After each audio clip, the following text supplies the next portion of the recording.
Chapters 20 and 21 of The Invisible Man. This recording is in the public domain. The Invisible Man, by H.G. Wells. Chapter 20. At the House in Great Portland Street. For a moment Kemp sat in silence, staring at the back of the headless figure at the window. Then he started, struck by a thought, rose, took the Invisible Man's arm, and turned him away from the outlook. "You're tired," he said, "and while I sit you walk about. Have my chair." He placed himself between Griffin and the nearest window. For a space Griffin sat silent, and then he resumed abruptly. "I'd left the Chesilstowe cottage already," he said, "when that happened. It was last December. I'd taken a room in London, a large unfurnished room in a big, ill-managed lodging-house in a slum near Great Portland Street. The room was soon full of the appliances I had bought with his money. The work was going on steadily, successfully, drawing near an end. I was like a man emerging from a thicket, and suddenly coming on some unmeaning tragedy. I went to bury him. My mind was still on this research, and I did not lift a finger to save his character. I remember the funeral, the cheap hearse, the scant ceremony, the windy, frost-bitten hillside, and the old college friend of his who read the service over him, a shabby, black, bent old man with a snivelling cold. I remember walking back to the empty house, through the place that had once been a village and was now patched and tinkered by the jerry builders into the ugly likeness of a town. Every way the roads ran out at last into the desecrated fields and ended in rubble heaps and rank wet weeds. I remember myself as a gaunt black figure, walking along the slippery, shiny pavement, and the strange sense of detachment I felt from the squalid respectability, the sordid commercialism of the place. I did not feel a bit sorry for my father. He seemed to me to be the victim of his own foolish sentimentality. The current cant required my attendance at his funeral, but it was really not my affair. But going along the High Street, my old life came back to me for a space, for I met the girl I had known 10 years since. Our eyes met. Something moved me to turn back and talk to her. She was a very ordinary person. It was all like a dream, that visit to the old places. I did not feel then that I was lonely, that I had come out from the world into a desolate place. I appreciated my loss of sympathy, but I put it down to the general inanity of things. Re-entering my room seemed like the recovery of reality. There were the things I knew and loved. There stood the apparatus, the experiments arranged and waiting. And now there was scarcely a difficulty left, beyond the planning of details. I will tell you, Kemp, sooner or later, all the complicated processes. We need not go into that now. For the most part, saving certain gaps I chose to remember, they are written in cipher in those books that tramp has hidden. We must hunt him down. We must get those books again.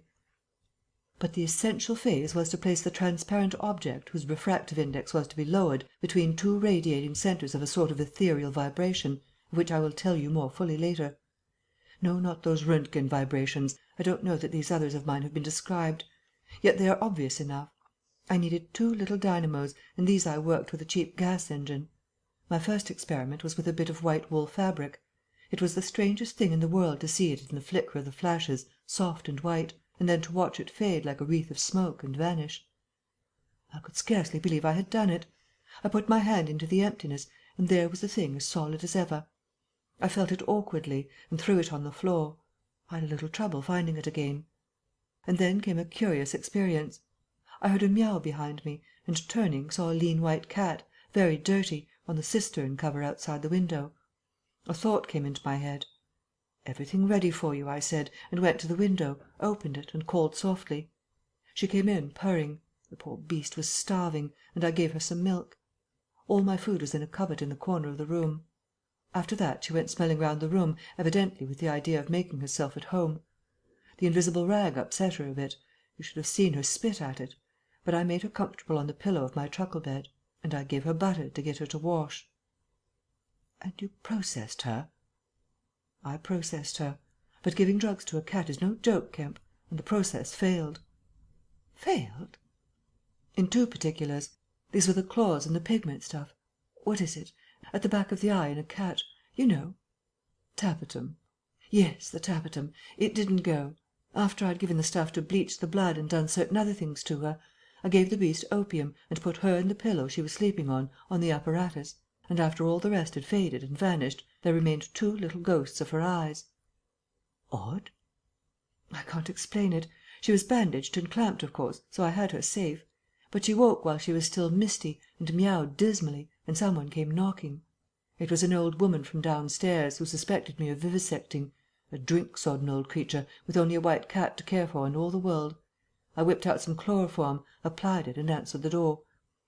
"Did I hear cat?" she said. "My cat?" "Not here," I said, very politely. She was a little doubtful, and tried to peer past me into the room, strange enough to her, no doubt, bare walls, uncurtained windows, truckle bed, with the gas engine vibrating, and the seethe of the radiant points, and that faint ghastly stinging of chloroform in the air. She had to be satisfied at last, and went away again. "How long did it take?" asked Kemp. 3 or 4 hours. The cat. The bones and sinews and the fat were the last to go, and the tips of the coloured hairs. And, as I say, the back part of the eye, tough, iridescent stuff it is, wouldn't go at all. It was night outside long before the business was over, and nothing was to be seen but the dim eyes and the claws. I stopped the gas engine, felt for and stroked the beast, which was still insensible, and then, being tired, left it sleeping on the invisible pillow, and went to bed. I found it hard to sleep. I lay awake thinking weak, aimless stuff, going over the experiment over and over again, or dreaming feverishly of things growing misty and vanishing about me, until everything, the ground I stood on, vanished, and so I came to that sickly falling nightmare one gets. About 2, the cat began meowing about the room. I tried to hush it by talking to it, and then I decided to turn it out. I remember the shock I had when striking a light. There were just the round eyes shining green, and nothing round them. I would have given it milk, but I hadn't any. It wouldn't be quiet. It just sat down and meowed at the door. I tried to catch it, with an idea of putting it out of the window, but it wouldn't be caught. It vanished. Then it began meowing in different parts of the room. At last I opened the window and made a bustle. I suppose it went out at last. I never saw any more of it. Then, heaven knows why, I fell thinking of my father's funeral again, and the dismal windy hillside, until the day had come. I found sleeping was hopeless, and locking my door after me, wandered out into the morning streets. "You don't mean to say there's an invisible cat at large?" said Kemp. "If it hasn't been killed," said the invisible man. "Why not?" "Why not?" said Kemp. "I didn't mean to interrupt." "It's very probably been killed," said the invisible man. "It was alive 4 days after, I know, and down a grating in Great Titchfield Street, because I saw a crowd round the place, trying to see whence the meowing came." He was silent for the best part of a minute, then he resumed abruptly. "I remember that morning before the change very vividly. I must have gone up Great Portland Street. I remember the barracks in Albany Street, and the horse soldiers coming out, and at last I found the summit of Primrose Hill. It was a sunny day in January, one of those sunny frosty days that came before the snow this year. My weary brain tried to formulate the position, to plot out a plan of action. I was surprised to find, now that my prize was within my grasp, how inconclusive its attainment seemed. As a matter of fact, I was worked out. The intense stress of nearly 4 years' continuous work left me incapable of any strength of feeling. I was apathetic, and I tried in vain to recover the enthusiasm of my first inquiries, the passion of discovery that had enabled me to compass even the downfall of my father's grey hairs. Nothing seemed to matter. I saw pretty clearly this was a transient mood, due to overwork and want of sleep, and that either by drugs or rest it would be possible to recover my energies. All I could think clearly was that the thing had to be carried through. The fixed idea still ruled me. And soon, for the money I had was almost exhausted. I looked about me at the hillside, with children playing and girls watching them, and tried to think of all the fantastic advantages an invisible man would have in the world. After a time I crawled home, took some food and a strong dose of strychnine, and went to sleep in my clothes on my unmade bed. Strychnine is a grand tonic, Kemp, to take the flabbiness out of a man." "It's the devil," said Kemp. "It's the Paleolithic in a bottle." I awoke vastly invigorated and rather irritable. You know. I know the stuff. And there was some one rapping at the door.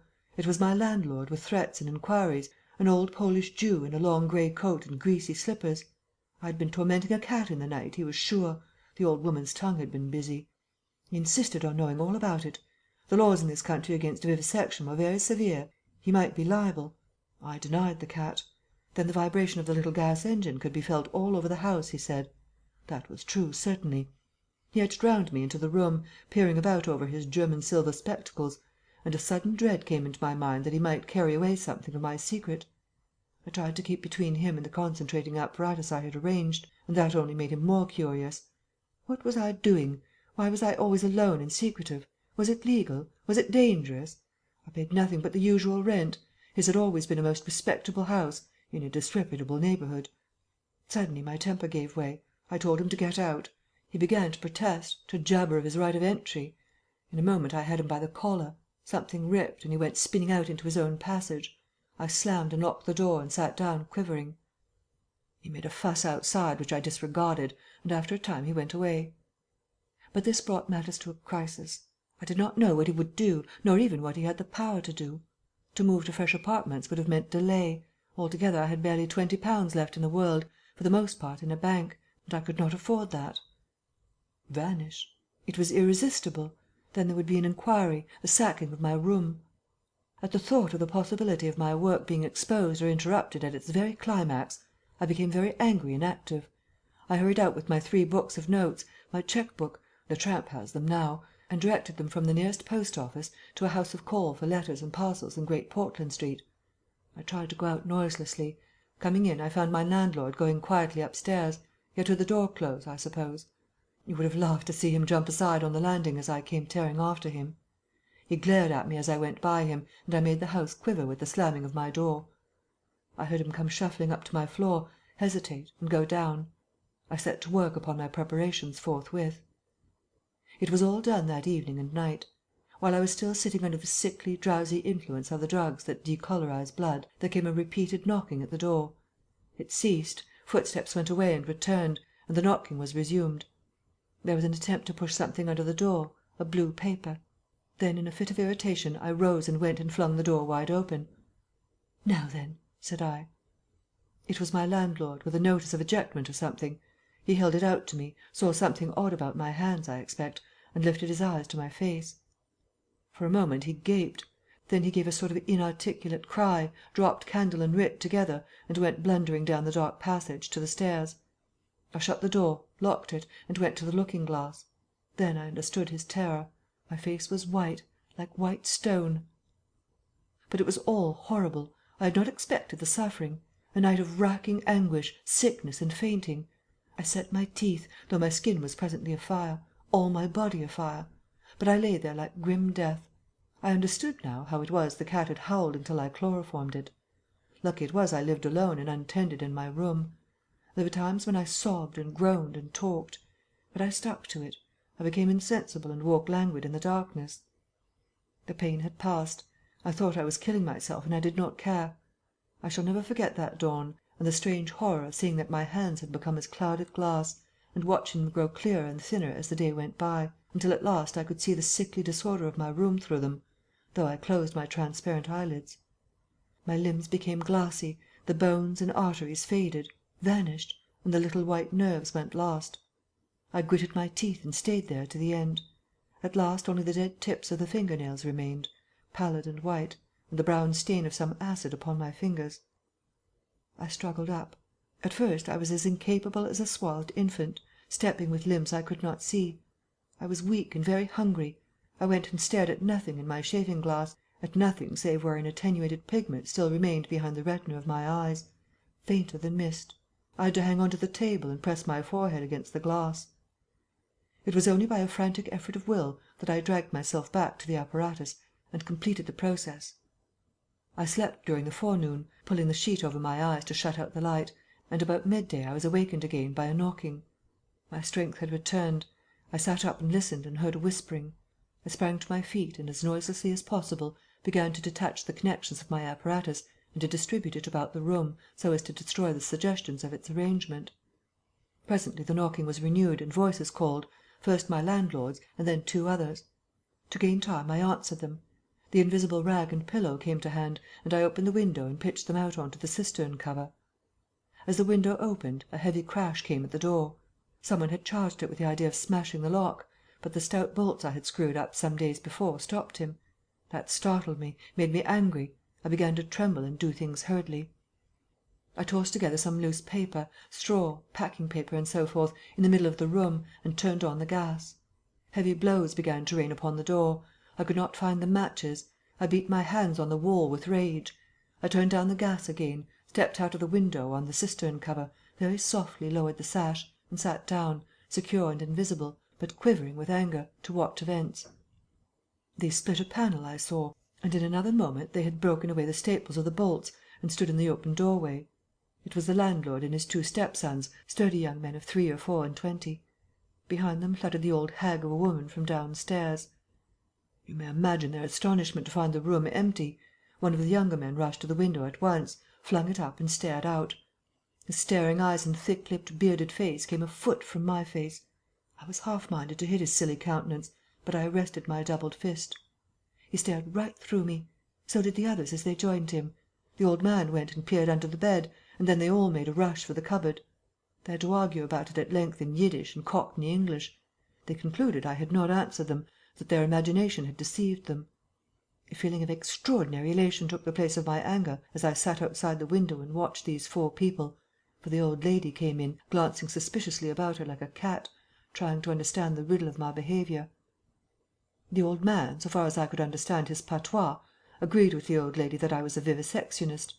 The sons protested in garbled English that I was an electrician, and appealed to the dynamos and radiators.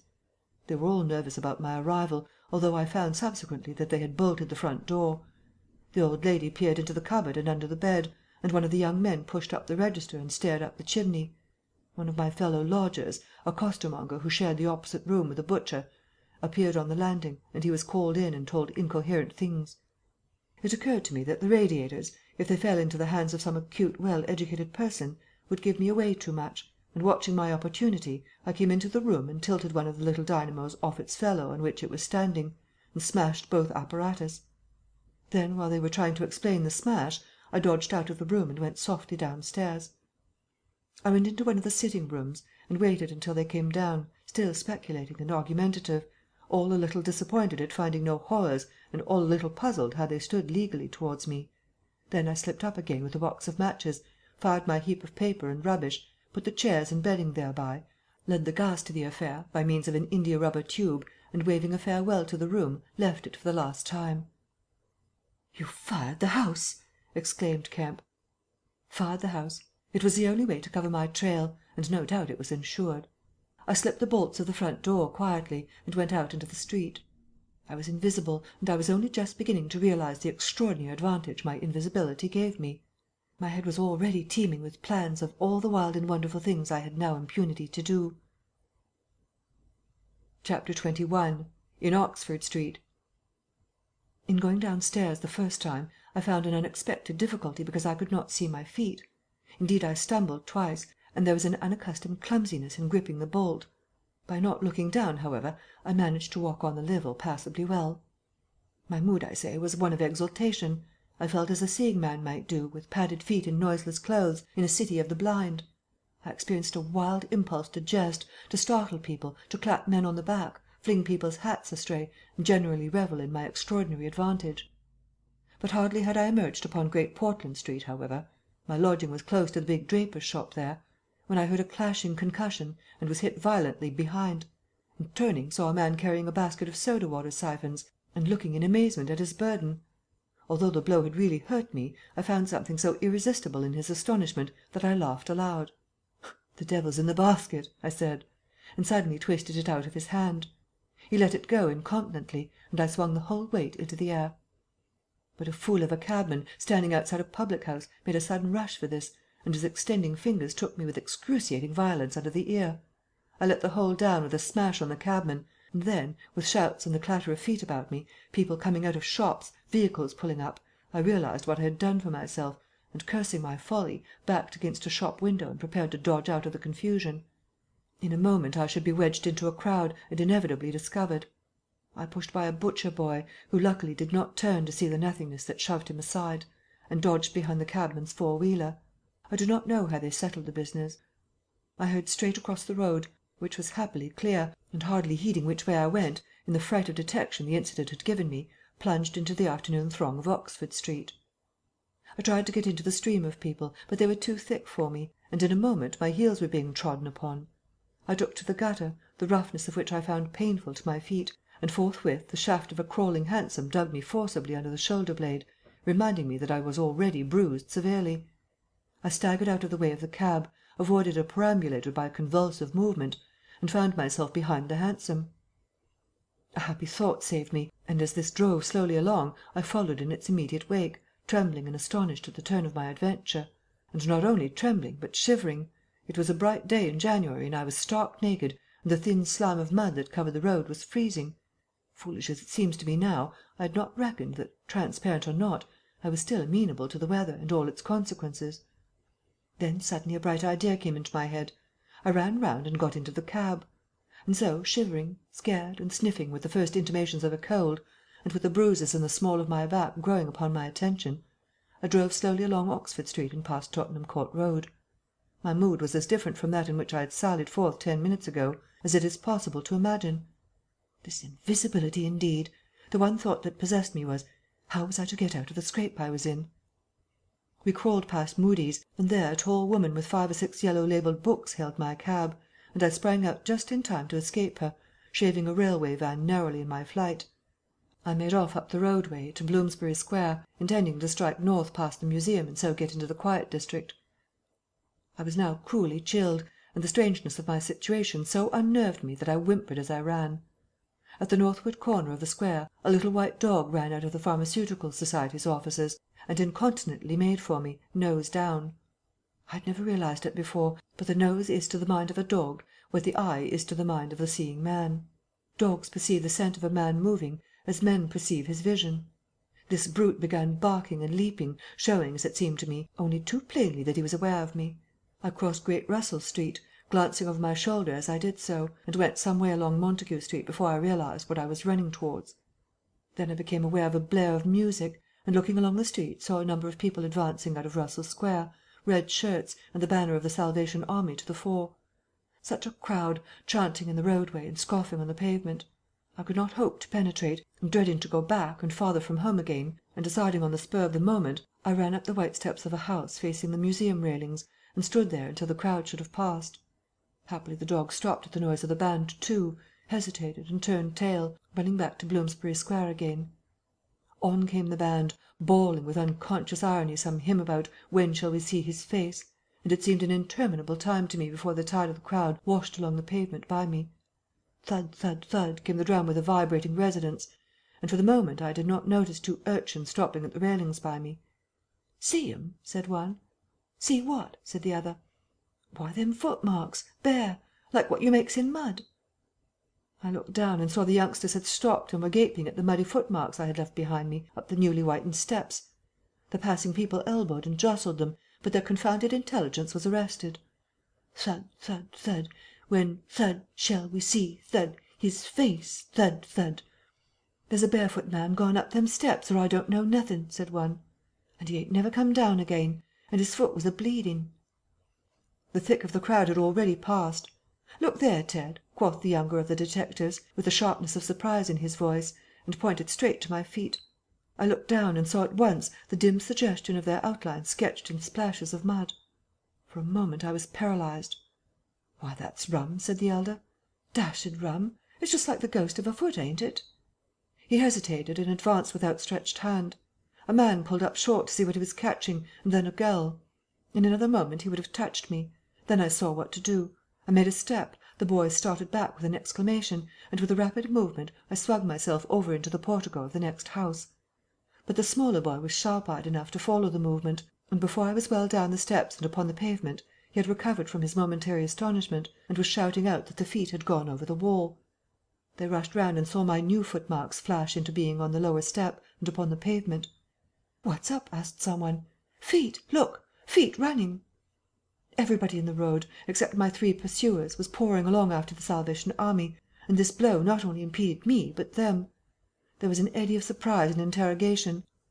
At the cost of bowling over one young fellow I got through, and in another moment I was rushing headlong round the circuit of Russell Square, with 6 or 7 astonished people following my footmarks. There was no time for explanation, or else the whole host would have been after me. Twice I doubled round corners, thrice I crossed the road and came back upon my tracks, and then, as my feet grew hot and dry, the damp impressions began to fade. At last I had a breathing space and rubbed my feet clean with my hands, and so got away altogether. The last I saw of the chase was a little group of a dozen people perhaps, studying with infinite perplexity a slowly drying footprint that had resulted from a puddle in Tavistock Square. a footprint as isolated and incomprehensible to them as Crusoe's solitary discovery. This running warmed me to a certain extent, and I went on with a better courage through the maze of less frequented roads that runs hereabouts. My back had now become very stiff and sore, my tonsils were painful from the cabman's fingers, and the skin of my neck had been scratched by his nails. My feet hurt exceedingly, and I was lame from a little cut on one foot. I saw in time a blind man approaching me, and fled limping, for I feared his subtle intuitions. Once or twice accidental collisions occurred, and I left people amazed, with unaccountable curses ringing in their ears. Then came something silent and quiet against my face, and across the square fell a thin veil of slowly falling flakes of snow. I had caught a cold, and do as I would I could not avoid an occasional sneeze. And every dog that came in sight, with its pointing nose and curious sniffing, was a terror to me. Then came men and boys running, first one and then others, and shouting as they ran. It was a fire. They ran in the direction of my lodging, and looking back down a street, I saw a mass of black smoke streaming up above the roofs and telephone wires. It was my lodging burning. My clothes, my apparatus, all my resources indeed, except my cheque book and the 3 volumes of memoranda that awaited me in Great Portland Street, were there. Burning. I had burnt my boats, if ever a man did. The place was blazing. The Invisible Man paused and thought. Kemp glanced nervously out of the window. "Yes," he said. "Go on." End of chapters 21 and 22.